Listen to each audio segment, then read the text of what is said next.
పాకిస్తాన్‌లో ఒక సంచలనమైనటువంటి రిపోర్ట్‌ని అంతర్జాతీయ మానవ హక్కుల విభాగాల వాళ్ళు బయటపెట్టారు. ఏంటంటే పాకిస్తాన్‌లో జరిగే అత్యాచారాల్లో 82% అత్యాచారాలు తండ్రి గాని, లేకపోతే సోదరులు గాని చేస్తున్నారు. ఎందుకంటే అక్కడ ముగ్గురు, నలుగురిని పెళ్లి చేసుకోవడానికి అవకాశం ఉంది కాబట్టి, ఈ అందరికీ తండ్రి ఒకడే అవుతాడు. కానీ ఆహ్, ఈ తండ్రులు అక్కడ ఒకళ్ళ బిడ్డని, ఒకళ్ళని అత్యాచారాలు చేస్తున్నారని, అట్లాగే సోదరులు అంటే ఈ తల్లికి తన తండ్రికే సంబంధించినటువంటి భార్యలు కదా వీళ్ళందరూ కూడా.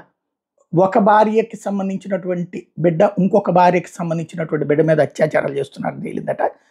ఆహ్, ఇందులో fathers, brothers, grand mothers, uncles వీళ్ళు ఈ అత్యాచారాలకు పాల్పడుతున్నారన్నటువంటిది ప్రధానంగా తేలింది.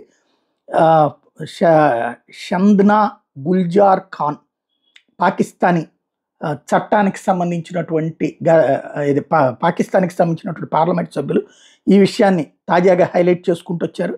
ఇలాంటి పరిస్థితుల్లో రక్షణ ఎక్కడ అని అడుగుతూ వచ్చారు. దీనికి సంబంధించిన చర్చ జరగాలి అంటూ పాకిస్తానీ సొసైటీలో చర్చ జరగాలి అన్నటువంటి పాయింట్ రైజ్ చేశారు ఆవిడ.